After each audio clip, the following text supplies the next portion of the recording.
नमस्ते बच्चों, my self Jaiswal sir. हम पढ़ रहे हैं class 12th chemistry the solid states. Last class में हमने आपको सॉलिड्स को डिफरेंट टाइप्स में डिवाइड कराया था, that is due to magnetic properties. And now we will see the in text questions, page number 29. Before that, we will see the earlier diode walls and triode walls. So these are the diode walls and triode walls used before the introduction of semiconductors. तो इसमें आप देख सकते हैं इस तरीके से पहले वॉल्स हुआ करते थे. There is another type of diode and triode walls can be seen here. So these are very delicate and so they are not also robust, so they are replaced with semiconductor which are miniature in nature and also robust. Now we will see in text question page number 29.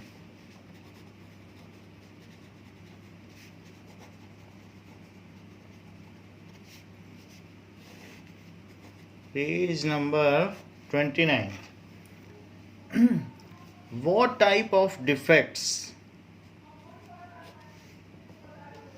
can arise when a solid is heated? What type of defect can arise when solid is heated? Which physical property is affected by it and in what way? Which physical property is affected by it and in what ways?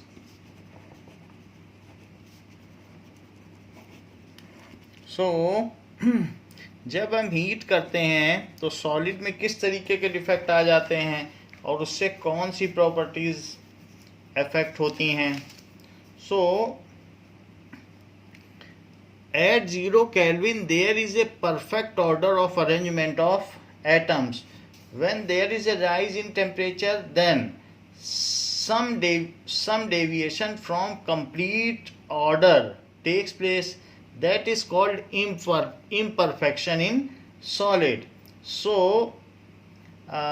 they also affect the properties of solid. On heating solid, electrons become mobile and an electron is removed from its electron deficient hole. The conductivity of solid changes. अगर electron move करता है, so there are various defects occur. तो आप लिख सकते हैं कि at 0 kelvin there is perfect order of arrangement in solids. तो परफेक्ट ऑर्डर ऑफ अरेंजमेंट रहता है सॉलिड में कब? 0 केल्विन पर. So that is absolute zero. So perfect order of arrangement in solid. और फेज जो है सिर्फ सॉलिड होता है, लिक्विड और गैस नहीं एग्जिस्ट करते. So as temperature rises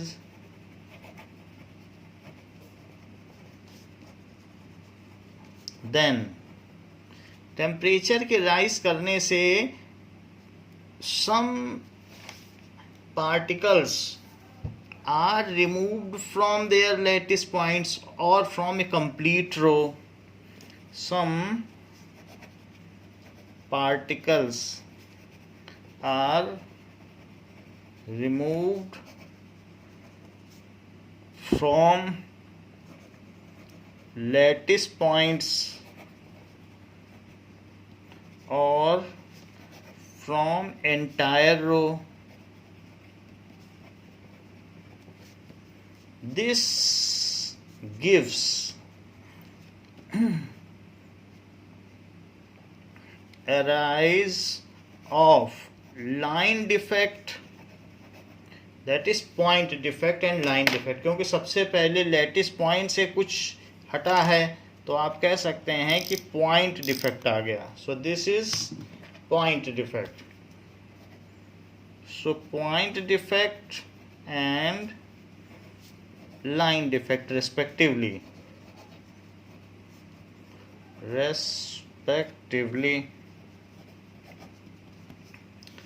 So this, इसकी वजह से क्या होगा, तो ये जो डिफेक्ट्स होते हैं इनकी वजह से डेंसिटी में चेंज आता है. This changes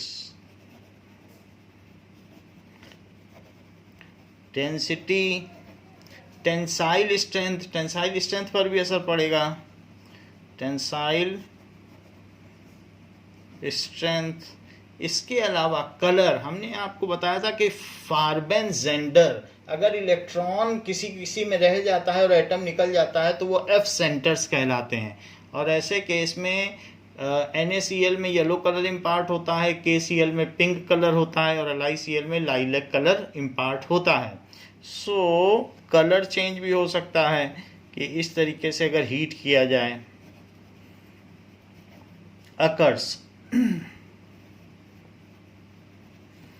So these are the various changes. जैसे कि मान लीजिए कलर चेंज की वजह से, एग्जाम्पल के तौर पर जिंक ऑक्साइड ऑन हीटिंग, तो Zn वहीं रह जाएगा, ऑक्सीजन बाहर चला जाएगा और अपने इलेक्ट्रॉनों को वहीं लैटिस पॉइंट पर छोड़ जाएगा. So they give F centers, they produce F center. F center. तो इस तरीके से हम देख सकते हैं कि कलर चेंज हो सकता है. On the other side, there are some defects जिनकी वजह से चेंज इन डेंसिटी भी हो सकती है. जैसे हमने देखा था वैकेंसी डिफेक्ट की वजह से ऐसा हो जाता है. और इसी तरीके से Schottky defect. So vacancy defect and Schottky defect creates that is decrease in density. So vacancy defect जो होता है वो नॉन आयनिक कंपाउंड में होता है. So vacancy defect in non ionic compound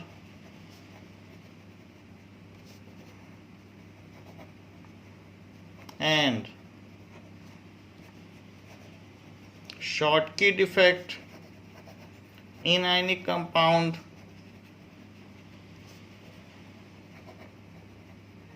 causes decrease in density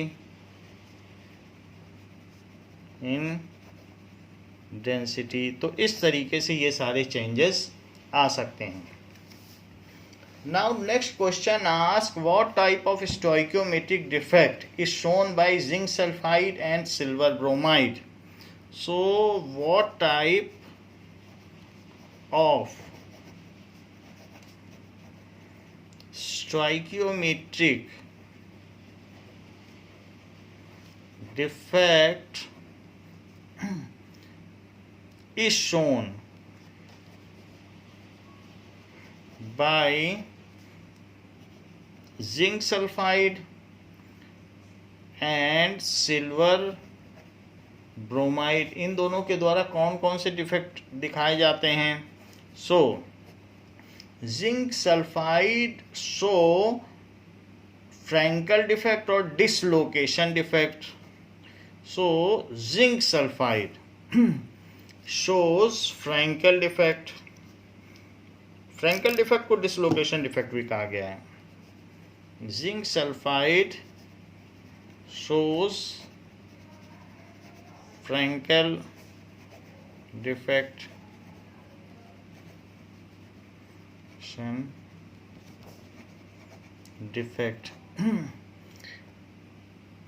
so as the cation is very smaller than anion S cation is very small than anion, so it remains in interstitial sites and may move to some other interstitial site. तो इस तरीके से dislocation उसका हो जाता है. इसी तरीके से silver bromide shows Frankel and Schottky defect both. Shows Frankel and, ये इम्पोर्टेंट है याद रखना, Schottky defect both.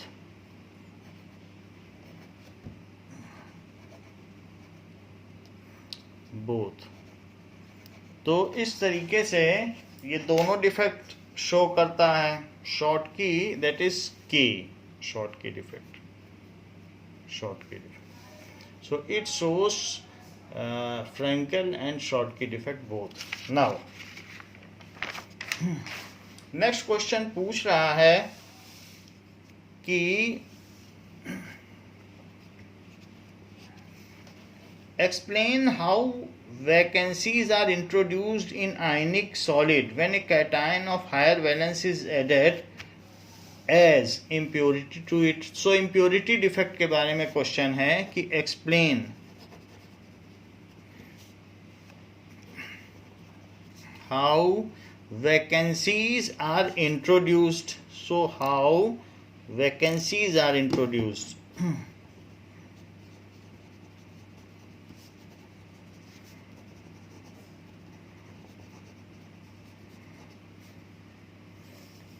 In an ionic solid, in an ionic solid, when a cation of higher valence is introduced या is added to it as impurity in it, तो ये कह रहा है कि अगर NaCl में थोड़ा सा स्ट्रोंशियम ऐड कर दिया जाए तो ये इम्प्योरिटी डिफेक्ट है. तो इससे किस तरीके का डिफेक्ट होगा उसको एक्सप्लेन करिए. So if NaCl contain a small amount of strontium ion, then each strontium ion replaces two Na plus ions to maintain neutrality.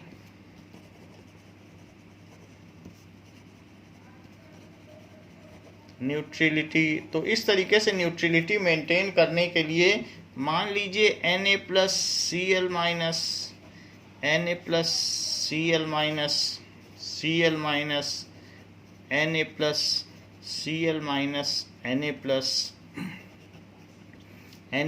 Cl minus Na plus Cl minus, ये हमने एक कंपाउंड लिया.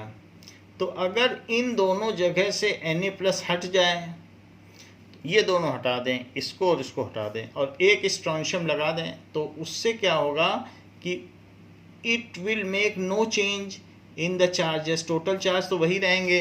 तो यही होता है जो इम्प्योरिटी होती है, उसमें दो Na प्लस हट जाएंगे. अब ये हटा दिया हमने और इसमें एक की जगह अब स्ट्रोंशियम आयन रख दिया. So when two Na plus are removed and one strontium ion is replacing those two, then it is a kind of impurity defect. तो ये impurity defect हो जाता है. So one of the cation site, this causes one of the cationic site remains vacant. This causes one of the cationic site remain vacant. Now the point of matter या focus is this: the number of impurities introduced in it is equal to number of vacant site. The number of SR2 plus impurities present in it is equal to number of vacant cationic sites. vacant, ये ध्यान रखने वाली चीज है, cationic site. अब जैसे देखें, if M3 plus replaces M3 plus है, replaces और कोई चीज ले लें N plus ion, then for each impurity 2 cationic sites will be vacant. क्योंकि ये 3 को रिप्लेस करेगा, तो 3 को रिप्लेस करेगा और एक की जगह खुद बैठ जाएगा, और बाकी 2 जगह का क्या होगा, वो खाली रह जाएंगी. तो इस तरीके से then number of vacant cationic site is double of number of impurity atoms in it. तो ये बात ध्यान देने की है कि जो कैटाइनिक साइट्स होंगी वो डबल होंगी, क्योंकि 3 को रिप्लेस कर देगा और एक की जगह बैठ जाएगा. तो ये रीजन है. Now next is ionic compounds which have anionic vacancies due to metal excess defect. So जो भी दिया रहेगा, so ionic solids which have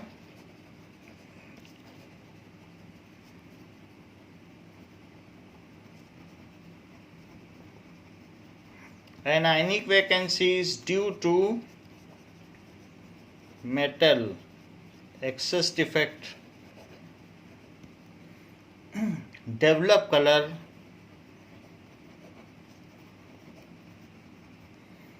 Explain with the help of suitable example.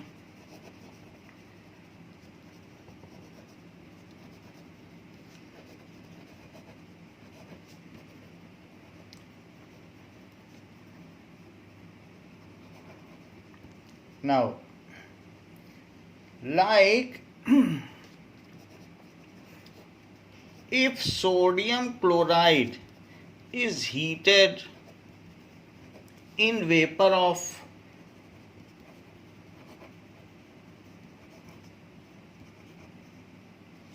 sodium, then some chlorine atom, sodium chloride है तो some chloride ion leave their side to the surface, then some chloride ion move to surface from their lattice point, move to surface from their lattice point. ऐसा क्यों होगा?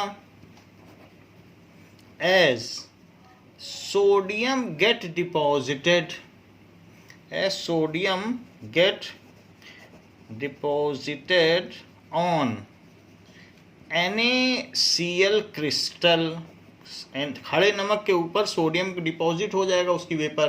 तो जो sodium की vapour deposit होगी, तो ऐसे केस में क्या होगा कि कुछ क्लोराइड आयन सरफेस पर आ जाएंगे, जैसे कि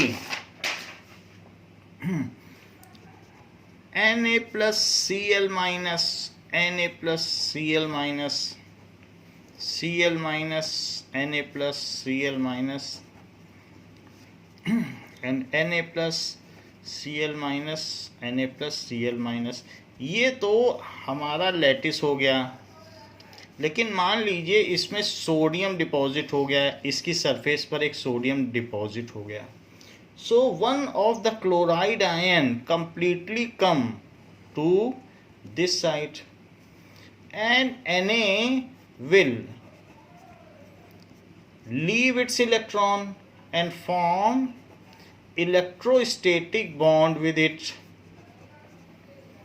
The electron released by sodium ion go to the vacant site and produce color. तो ये चीज तो आ गई कि क्लोराइड आयन वहां आ जाएंगे। Now sodium atom release electron and get bonded to Cl माइनस, उसने रिलीज कर दिया और इससे बॉन्डेड हो गया by Coulombian attraction, by Coulombian attraction. Released electron goes to vacant anionic site, vacant anionic site. It produces color as it takes energy from room temperature and goes to higher orbits and come back as it takes energy from surrounding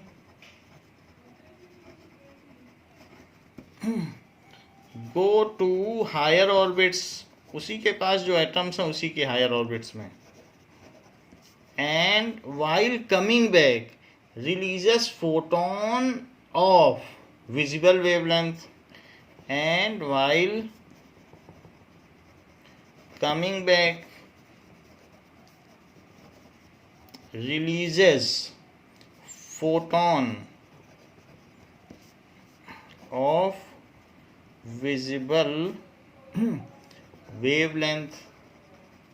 इस तरीके से ये होता है, visible wavelength में वो कर देता है।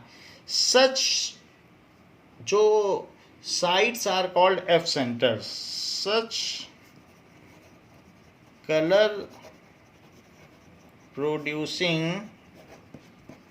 sites are called Farbenzenter, उसको फ्रेंच में कहते हैं फार्बेनजेंटर, फार्बेनजेंटर या फिर एफ सेंटर, ये चीज है। NaCl, in case of NaCl yellow color is produced and KCl pink color is produced. In case of NaCl yellow color is produced, while in case of KCl के ऊपर सोडियम ये potassium की vapour लगानी होगी, so pink color is produced. So in this case pink color is produced.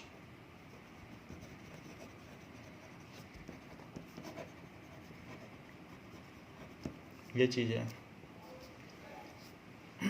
कहा गया है कि a group 14 element is to be converted into n type semiconductor.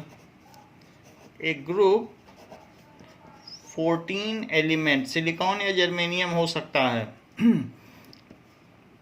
is to be converted into n type semiconductor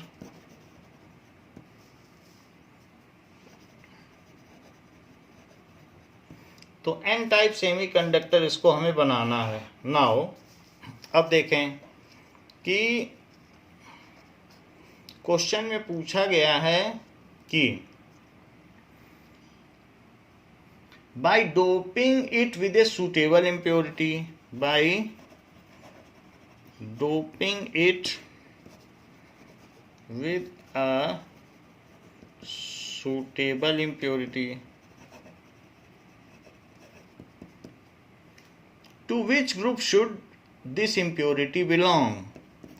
To which group should this impurity belong?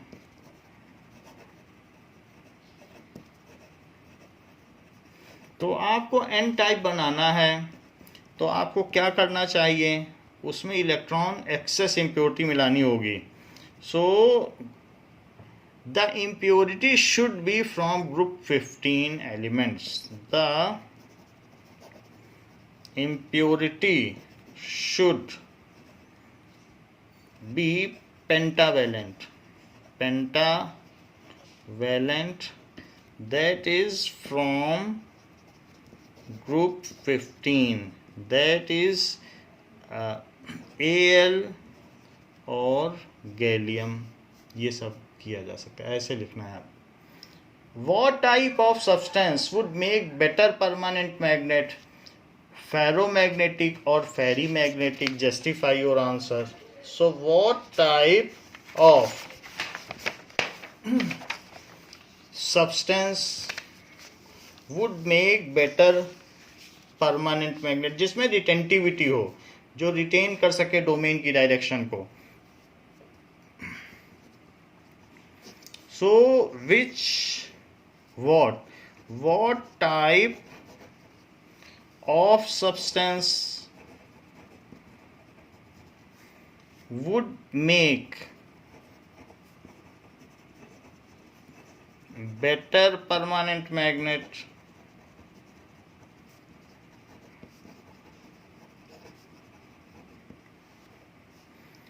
Ferromagnetic और फेरीमैग्नेटिक्स.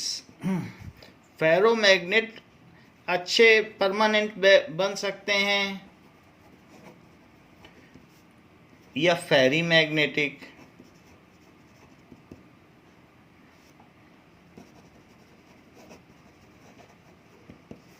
Justify your answer.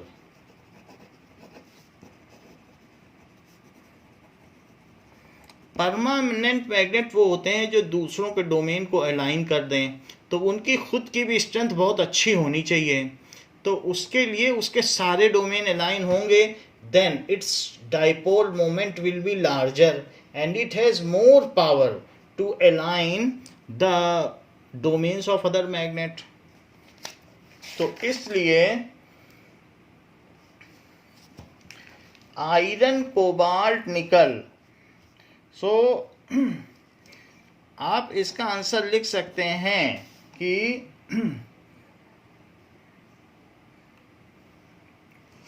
ferromagnetic substance, ferromagnetic substance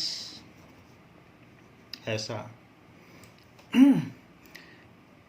can be better permanent magnet.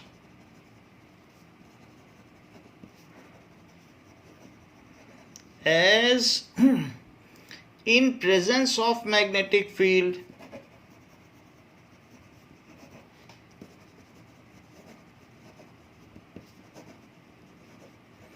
their all domain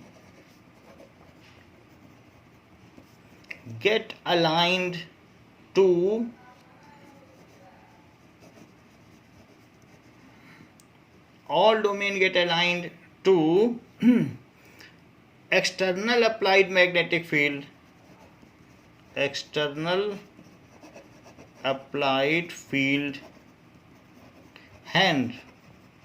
Hence produces a large magnetic moment. Magnetic moment उसकी pole strength को दर्शाता है कि उसका north pole और south pole कितना strong है. मैग्नेटिक मोमेंट का फार्मूला I/A होता है. Magnetic moment, so large magnetic moment, it has ability to align magnetic moment of other ferromagnetic substance once it has converted into permanent magnet. Ability to align domains of other ferromagnetic substance once it is converted to permanent magnet. तो इस तरीके से वो उसे retain भी करे और उसके साथ मान लीजिए अगर आपने ऐसा कर दिया है कि रिवर्स डायरेक्शन में डाइपोल मोमेंट उसमें लगा दिया है एक्सटर्नल, तो भी वो रिटेन कर ले, उसको कहते हैं कोएर्सिविटी. और रिटेंटिविटी का मतलब अगर उस मैग्नेट को आप ठक ठक ठक ठक करेंगे तो उसके डोमेन मिस अलाइन ना हो जाएं. एक तो है कि बाई हैमरिंग बीटिंग इन सब से उसके डोमेन वहीं रहे, और दूसरा है कि अपोजिट मैग्नेटिक मोमेंट से भी वो अपनी दिशा न बदलें. बदल तो देंगे ही, लेकिन कितनी दूर जाने पे बहुत स्ट्रॉन्ग करो तब बदलें. तो कहते हैं कि उसमें लार्ज कोएर्सिविटी है, वो अपने आप को बनाए रख पाता है. सो इसलिए हमें फेरोमैग्नेटिक सब्सटेंस में भी ऐसा चुनना होगा. Those ferromagnetic substance which has large retentivity and coercivity is chosen to make permanent magnet. तो ये चीज होती है. तो once it is converted into permanent magnet, those ferromagnetic substance, वैसे तो बहुत सारे सब्सटेंस होते हैं, तो उसमें आयरन है, निकिल है, गैडोलीनियम है, कोबाल्ट है, ये सभी हो सकते हैं, CrO2 भी है. सो इन सब का एलॉय भी हो सकता है, या alloy are chosen to be converted into magnet which has large retentivity, जिसमें लार्ज रिटेंटिविटी हो, यानी by hammering it do not lose its magnetism. By hammering it जो भी है does not lose its magnetism and large coercivity. खैर ये चीजें आप फिजिक्स में पढ़ लेंगे. लार्ज कोएर्सिविटी यानी by applying opposite magnetic field they also do not get डीमैग्नेटाइज्ड.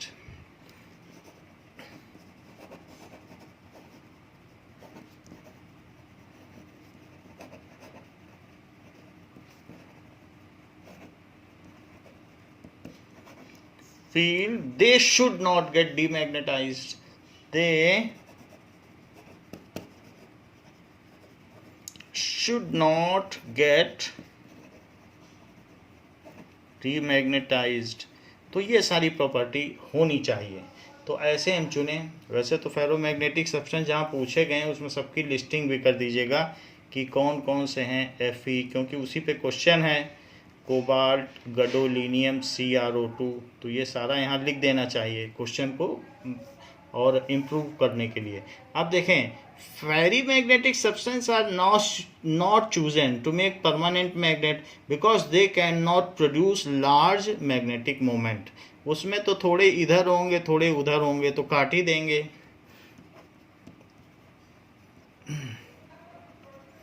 फेरीमैग्नेटिक substances are bad choices to make permanent magnet. So to make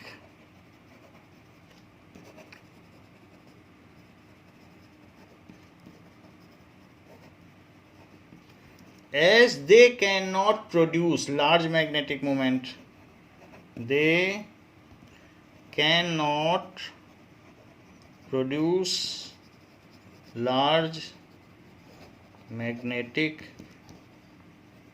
moment sufficient to attract ferromagnetic materials.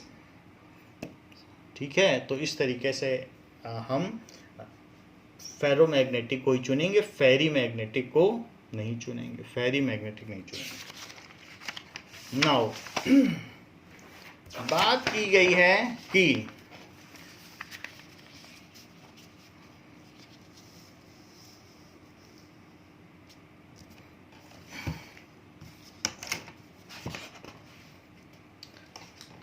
define the term amorphous, give an example of amorphous substance। तो exercise के question है, जो question हम लोगों ने discuss कर लिए हैं उनको हम छोड़ते चलेंगे। सो एक्सरसाइजेस,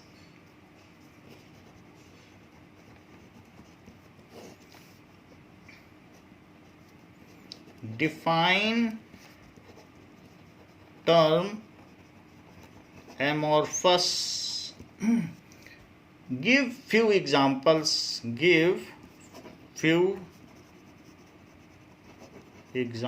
ऐसा पूछा गया है।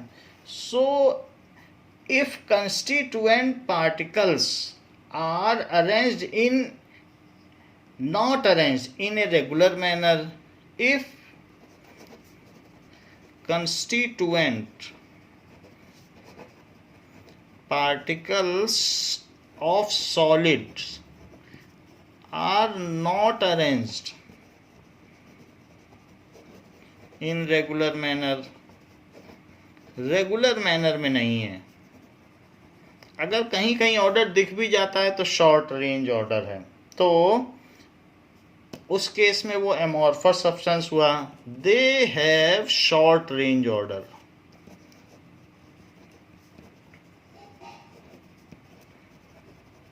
जैसे प्लास्टिक, रबर, ग्लास, ऐसे कुछ हो सकता है, या इसी तरीके से जो भी पॉलीविनाइल क्लोराइड, पीवीसी, ये सब हो सकते हैं।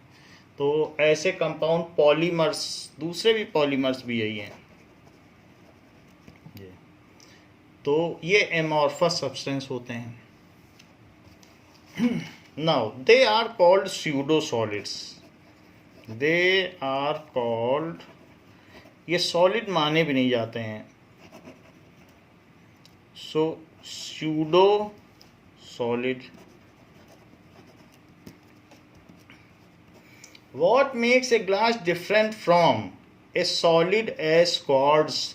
So what makes a glass different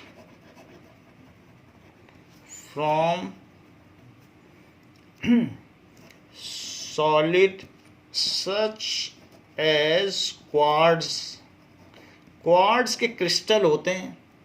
सो वो हमने आपको इसके फिगर भी दिखा दिए थे कि क्वार्ट्ज के क्रिस्टल किस तरीके से होते हैं। So this is SiO2।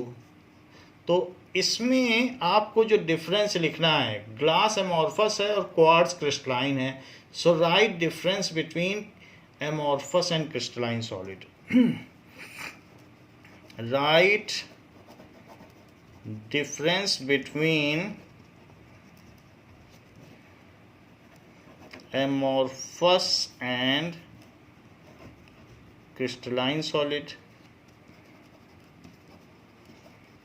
तो यही इसका आंसर हो जाएगा।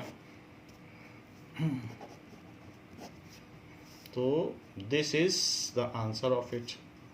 पूछा गया है कि classify the following as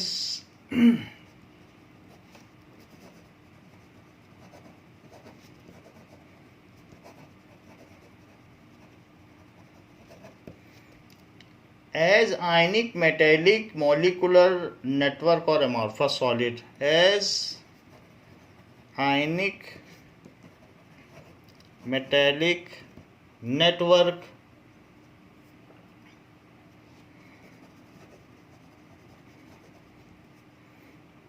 molecular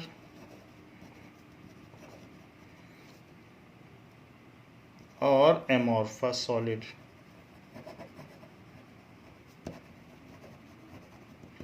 so now molecular solids कौन कौन से हैं? Molecular solids. देन एमॉर्फस कौन कौन से हैं? सबका अलग अलग लिख लीजिए। Covalent solid, amorphous, ionic and that is metallic. So इसी में सारे लिखते चले जाएंगे। तो P4O10 मॉलिकुलर सॉलिड है। ठीक है। इसके अलावा टेट्राफॉस्फोरस डेका ऑक्साइड, ये मॉलिकुलर सॉलिड है। I2 मॉलिकुलर सॉलिड है, that is P4 molecular solid है। अमोनियम फॉस्फेट आयनिक सॉलिड है, that is NH4 whole thrice PO4, this is ionic solid। Rubidium metallic solid है, LiBr आयनिक सॉलिड है। ये सारी चीजें हैं। And network solid is silicon. So network या कोवेलेंट है, that is silicon. And amorphous है plastic. So these are the various examples of various types of solids. What is the meant by coordination number? What is meant by coordination number? What is the coordination number of atom? अब और भी पूछा है। So coordination number in cubic close packing structure. So coordination number in cubic close packing structure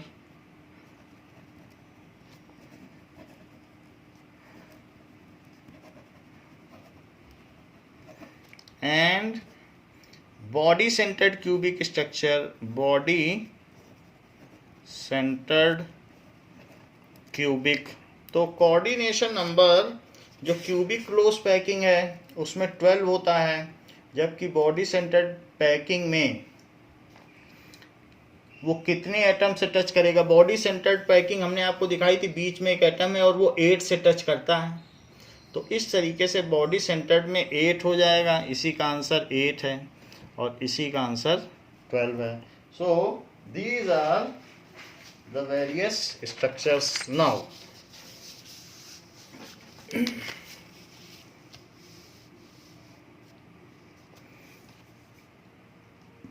how can you determine the atomic mass of unknown metal?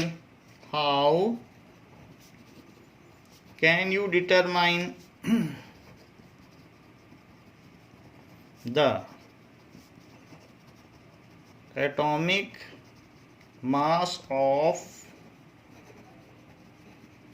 unknown metal? If you know the density, if you know the density and dimension of unit cell and dimension of unit cell, explain, इसी चीज को explain करना है। तो explain करने के लिए जो हमने आपको फार्मूला बताया है वही फार्मूला आपको लिखना है कि D is equals to ZM upon NaA cube. इसको आप डिड्यूस करिएगा, डिड्यूस इट, जैसे मैंने आपको इसका डिडक्शन बताया है वैसे करिएगा। और फिर मॉलिकुलर मास का फार्मूला लिख दीजिएगा DNA A³/Z।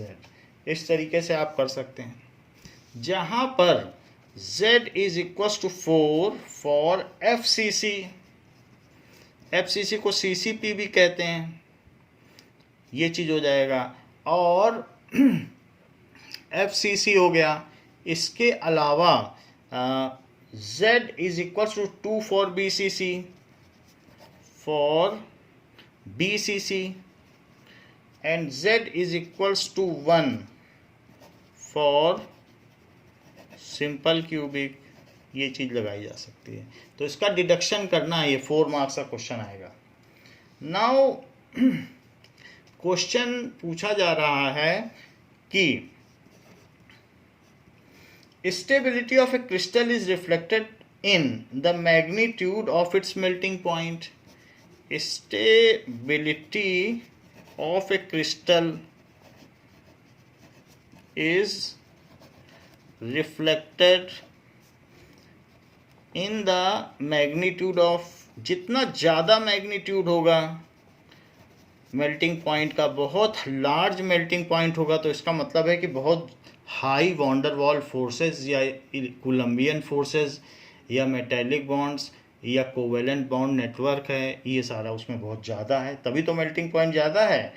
कमेंट, इस बात पर कमेंट करें। Collect melting point of solid water. Now ethyl alcohol, diethyl ether and methane. So collect melting point of water, water का देखें, ethyl alcohol, diethyl ether and methane, इन सभी का collect करें। What can you say about intermolecular forces between these atoms? What can you say about intermolecular forces in between these molecules?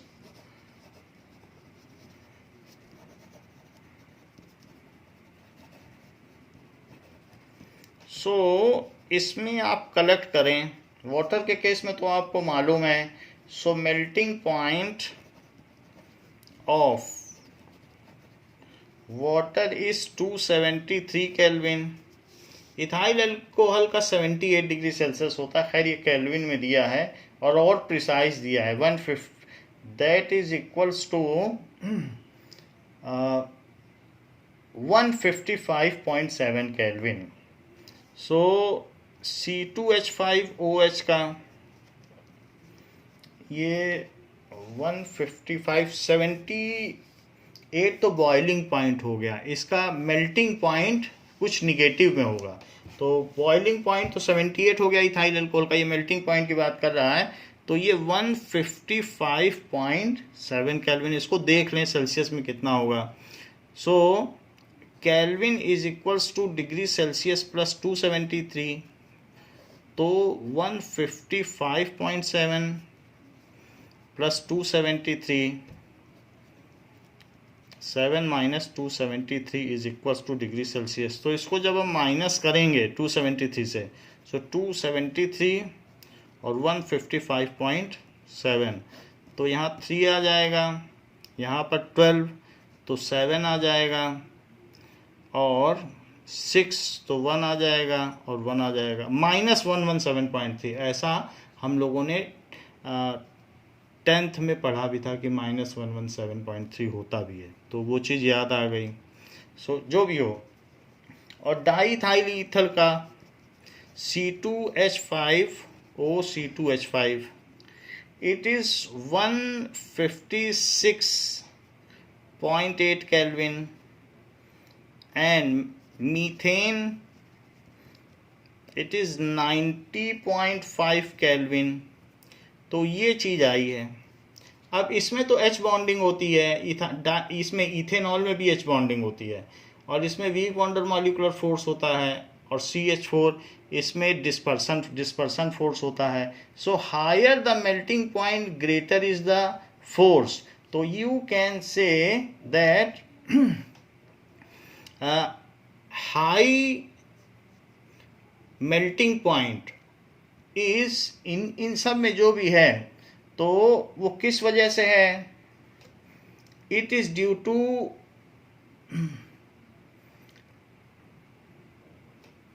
H bonding. So diethyl ether का एक बार check करना पड़ेगा, diethyl ether का कितना है. Now in this case water and C2H5OH are having H bonding. Van der Waals force में सबसे superior है, लेकिन जैसे जैसे मॉलिक्यूल हैवियर होता जाता है वैसे इसमें पोलर बॉन्ड है. अगर C2H5O C2H5 में देखें तो किस तरीके की बॉन्डिंग है. जैसे आप यहाँ पर देखिए H2O में तो सभी को पता है कि HOH और नेक्स्ट OHH. तो इस तरीके से इसमें एक H बॉन्डिंग होती है, ये this is H bonding.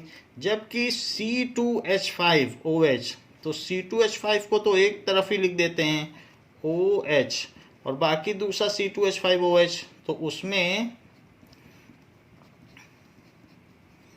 C2H5OH, तो इसके बीच में भी एक H बॉन्डिंग हो गई. जबकि अब अगर हम देखें तो जो पोलर मॉलिक्यूल्स हैं उन केस में क्या होगा.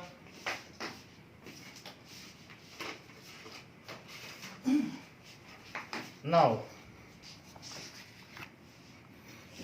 डाईइथाइल ईथर में एक पोलर बॉन्ड होता है, वो भी कोवेलेंट, ये इस तरीके का है, वॉन डेर वाल फोर्स ही है, लेकिन वो इस तरीके से C2H5O C2H5. तो इस पे प्लस और इस पे माइनस, और प्लस प्लस का सेंटर ये हुआ और ये माइनस, तो एक इस तरीके से पोलर बॉन्ड आया. तो डाइपोल मोमेंट है. तो 2 इथाइल अल्कोहल में पोलर बॉन्ड होता है. So water and C2H5OH have H bonding. Diethyl ether has polar molecular bond. H bonding भी molecular bond है, polar molecular bond, while CH4 has dispersion molecular bond या London molecular bond, non polar molecular bond. Molecular bond. It is obvious from their melting point. It is obvious from their melting point. तो आप कहेंगे melting point से तो obvious नहीं है, ये जब वीक है तो इसका फिर मेल्टिंग पॉइंट देखिए कैसा है. तो मेल्टिंग पॉइंट आपको क्या बताया गया है, ये बताया गया है.